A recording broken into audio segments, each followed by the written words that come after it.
Halo Jebret Tim. Ada sesuatu yang lagi rame nih. Lu harus kasih dia kesempatan lagi. Di atas kertas lo semuanya harusnya menang. Ada bahasan yang paling ditunggu-tunggu.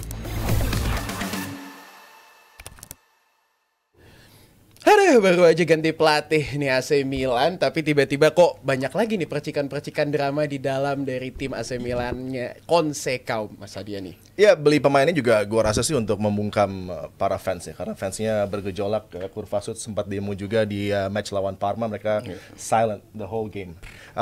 Pressure buat Cardinal, ownership yang mungkin buat mereka aneh dan mengganggu. Secepatnya ingin keluar, mereka coba untuk mendorong agar ada perubahan ownership. Ini yang keadaannya mungkin membuat situasinya nggak nyaman ya. Buat pelatih juga ini yang hal ditekankan oleh para pendukung bahwa lo ganti dari Fonseca ke Conceição, ada perubahan style of play yang jauh berbeda dengan pemain yang nggak cocok dan terlihat juga bahkan pressure-nya ketika di anniversary 125 tahun ditungguin tuh pemain dan pelatih kan di depan dengan banyaknya hal-hal negatif yang diutarakan kepada pemain. Juga dengan keadaan di match lawan Parma, walaupun ada dramatic turnaround, tapi jelas ada frakas, ada kendala dengan Conceição dan juga Calabria yang berujung dengan Calabria desain ke Bolonya gitu kan.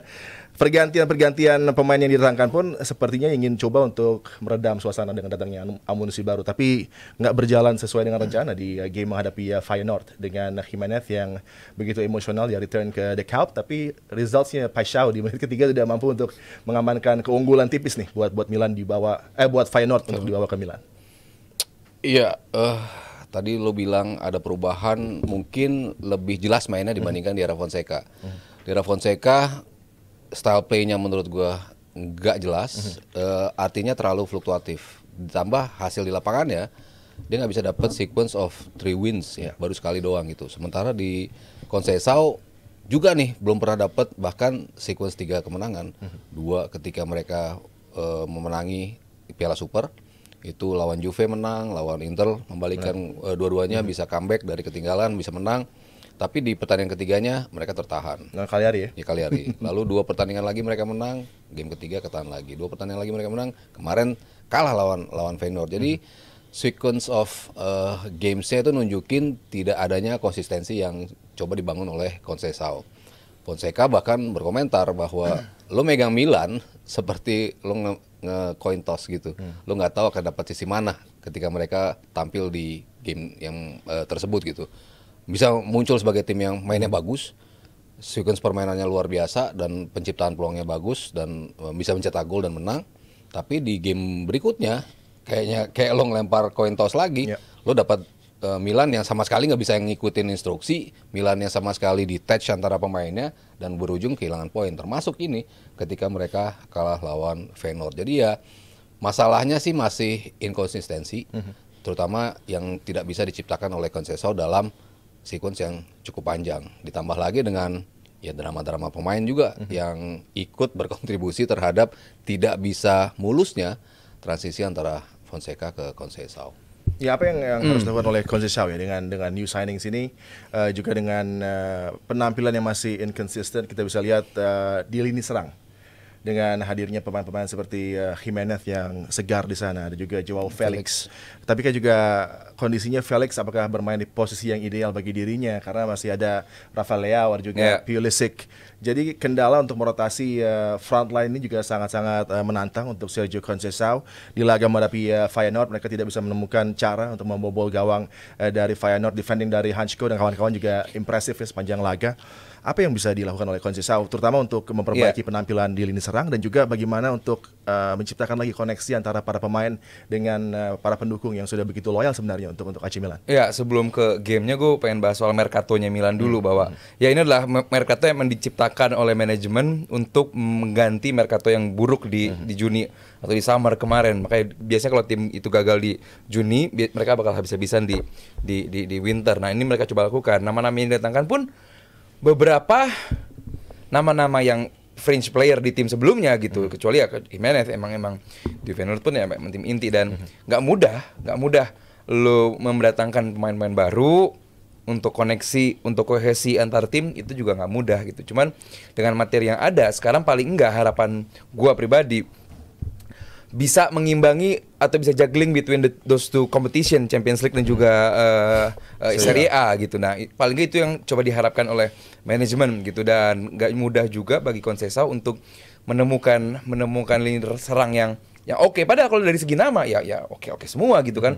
Wah, Felix, Leao, Gimenez, terus juga Pulisic, ya, terus di tengah juga ada Reinders. Intinya kalau secara materi tim ya mungkin Milan bagus gitu. Cuman perubahan gue sih lihat ada lebih bedanya adalah mereka sekarang nggak lagi nyoba position based football yang nggak pernah ciptain peluang. Kalau ingat dulu kan awal musim sampai sebelum Conceição datang dan juga pada akhirnya Avengers ini assemble, boring, predictable banget Milan gitu kan, dan menciptakan penguasaan bola segitu banyak tapi nggak menciptakan apa-apa. Kecuali lu Inter atau Juve, lu boleh position based football tapi lu menciptakan banyak peluang, tapi dia bukan gitu.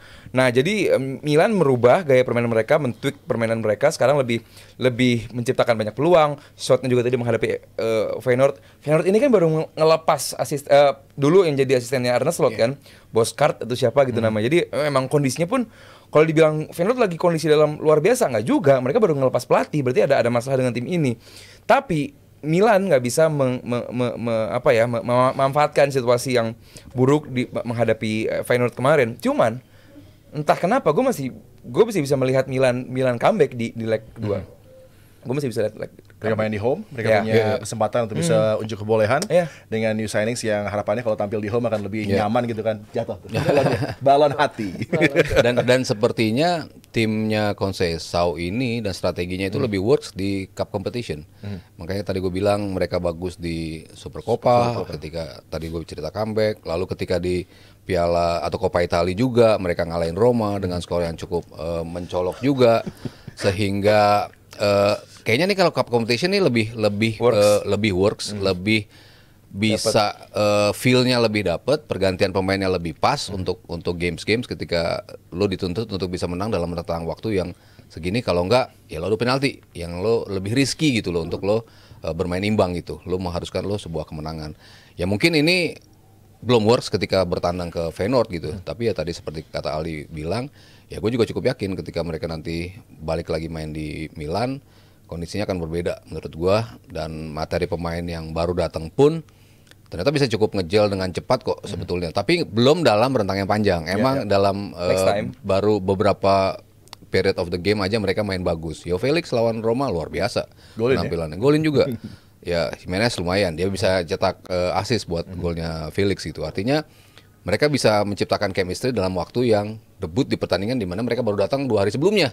Itu kan sebuah bukti bahwa sebetulnya pemain-pemain ini bisa kok kontribut dan mereparasi apa yang menjadi kesalahan mereka di summer. Dan kalau kita bicara playoff tadi, ya gue tetap optimis di situ. Kalau kita bicara Piala Coppa Italia, ya menurut gue mereka juga punya peluang di situ, dan menembus ke peringkat 4 Serie A juga menjadi salah satu hal yang menurut gue cukup realistis juga buat mereka. Iya, Milan dan Serie A butuh menang karena biar nanti di akhir musim jadi 5 wakil dari Serie A. Jadi kalaupun sampai Milan nanti peringkat 5 masih dapat slot untuk peringkat Liga Champions.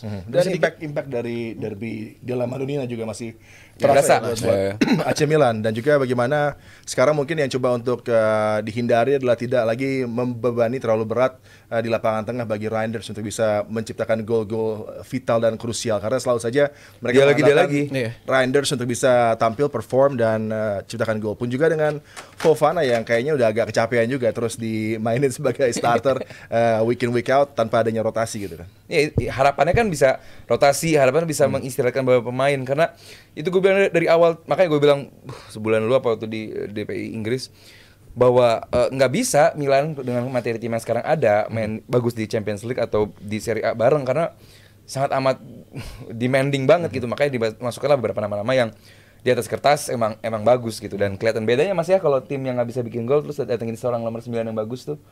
penting ya. Ya kalau kita lihat juga respons dari Rafael Leao. Butuh ya Mas. Setelah match ini dia bilang para pemain teman-temannya nggak bisa perform sesuai dengan apa yang diinginkan pelatih dan di level di Europe gitu kan. Padahal Rafael Leao juga sangat-sangat bagus aja. konsisten di musim ini di Serie A juga tidak tampil optimal. Dan ini yang lucunya lagi, Kyle Walker yang dia masuk ke AC Milan, dia katakan kita harus bisa berupaya untuk mempush Milan menjadi juara di Eropa. Tapi kalau melihat masih tertinggal 1 gol walaupun tipis, ada chance untuk kembali. Apakah ini valid kata-kata dari Kyle Walker yang dia coba untuk memberikan mungkin pengalaman dia juga menjadi bagian dari tim seperti Man City? Iya, ya mungkin faktor-faktor yang bisa membuat pada saat itu mereka bisa sampai ke semifinal, kalah lawan Inter, itu mungkin materinya masih bisa dibilang cukup lengkap ya untuk mereka bisa sampai di situ. Sementara sekarang ya mereka mencoba untuk mereparasi kehilangan Giroud, mereka coba ganti dengan Morata, ternyata failed. Morata cabut, kebukti kemarin nggak bisa ngapa-ngapain di Galatasaray juga, kalah sama AZ. Lalu masukin Jimenez, ternyata ya bisa juga untuk berkontribusi langsung. Joao Felix juga walaupun angin-anginan di klub sebelumnya, tapi ternyata bisa memberikan impact. Penggantinya Benacer juga yang datang dari Monza siapa tuh? Injured. Belum muda, yang muda. Iya. Altayu namanya. Iya. Ya, Yang gue tuh dari Fiorentina. itu pemain yang emang diplot untuk bisa menggantikan Benacer. Jadi ketika mereka bisa assemble tim ini dengan komposisi yang mereka datangkan, gue rasa mereka bisa do something gitu. Tapi untuk melangkah sejauh itu di apa yang dibilang sama Kyle Walker, sih menurut gue masih berat sih. Terutama ketika kita bicara kedalaman squad, kita bicara sama lawan-lawan mereka, kita bicara history tim-tim yang ada di situ, kayaknya terlalu jauh kalau kita bicara Milan bakal sampai ke 8 atau 4 besar gitu. Halo Jabro Tim. Ada sesuatu yang lagi rame nih. Lu harus kasih dia kesempatan lagi. Di atas kertas lo semuanya harusnya menang. Ada bahasan yang paling ditunggu-tunggu.